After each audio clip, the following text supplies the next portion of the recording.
Alright guys, so yesterday I was given a pretty great opportunity. Thanks to my good friend Fredericks and Peasant, I was given the opportunity to test the brand new upcoming game, The Divine Retribution. The Divine Retribution is a tower defense game that is based off of many that have come before, combining all of their mechanics to create a completely new experience. I was given the opportunity to test the game with some friends for about a few hours, and we were able to play some of the first levels in the game, see a bunch of the towers, and look at all the mechanics. Overall, I just wanted to be completely honest and tell you about my experience with this game, as well as if it's worth your time. To put it here in the beginning, I think that this game is pretty good. Now, I may be biased because I do like these types of tower defense games, but in general, I do believe that this game has a lot of promise, and if you are a fan of Tower Galactica, Galactica Frontiers, Tower Blitz, or TDX, then you will definitely find this game interesting, as it takes aspects and mechanics and story elements and stuff like that from all of these four games. Now, is it for everyone? Probably not, but I do think it does a great job of balancing its unique elements with actually catering to a general tower defense audience. And I also think that the new mechanics that this game introduces are pretty good. So, without further ado, let's jump into my experience with Divine Retribution. So, starting off in this game, you will be presented with a map. This is a story-based game similar to games like Kingdom Rush, or if you're more into Roblox stuff, Tower Galactica. I really enjoy this aspect of games, as it tends to mean that there are a lot more modes and things for you to enjoy, as opposed to playing the same batch of modes over and over and over again. But yes, this game has a story-based progression system, which means that as you progress through the levels, you will unlock more things for your player character.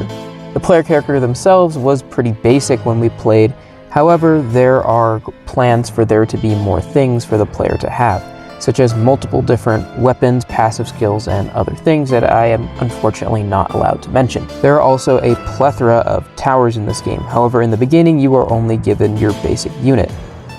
The basic unit is your pretty stock standard DPS tower, however it does have a sort of rage ability, which is pretty interesting, and we were able to complete the first level with just this tower. The first level is set in this coastal town where we are besieged by bandits, and I'll touch on the lore a bit more in a little bit, as I do genuinely feel like it's worthy of me making videos on it because it's actually pretty interesting. But just know that there are 3 factions in this game, and at first we are dealing with a bandit faction. We beat up this bandit faction and we fight a boss, which is where the game kind of shows off one of its main mechanics. The fact that the player can not only be attacked by the enemies, but also interact with them. The player is able to parry one of the boss's big attacks.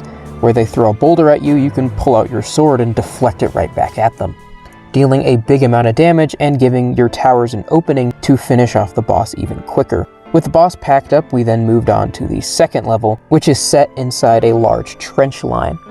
Now, this is a pretty cool setting, and it is the start of this game's many map gimmicks.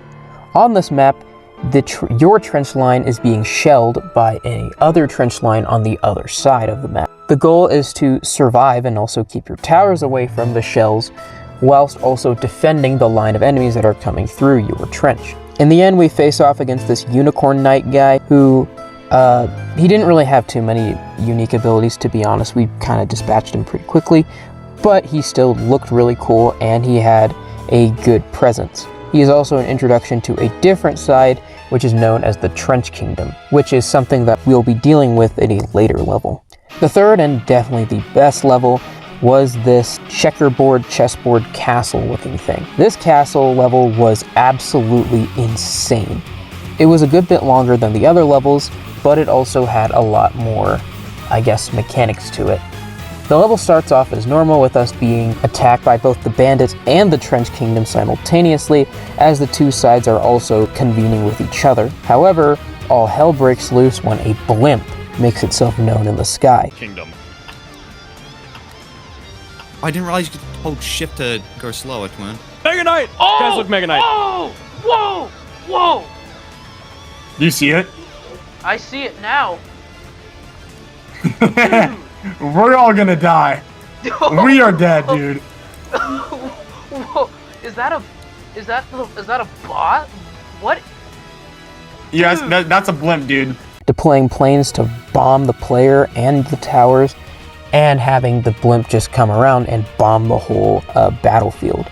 The player has to defend against an endless horde of enemies for a good while the allies set up a artillery gun to shoot down the blimp.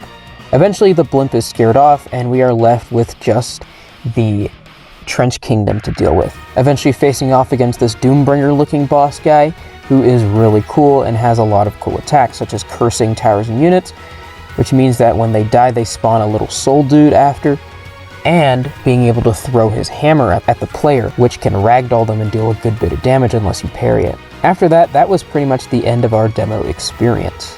Overall, a lot of the problems that I had with this game were just from the fact that it was an unfinished game.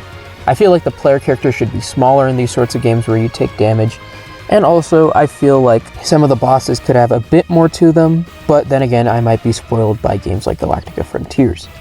Regardless though, I think this is a pretty great game, and I was not paid to say this, by the way. Fredericks is not behind me with a gun to my head telling me I need to say how good this game was. I genuinely think that this was a pretty great experience so far. And I think that Fredericks and Peasant and all the other developers on this game did a very good job on it.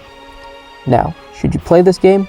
Well, it's not out right now, but when it does release, expect me to make some videos on it because it is actually pretty solid. So, yeah.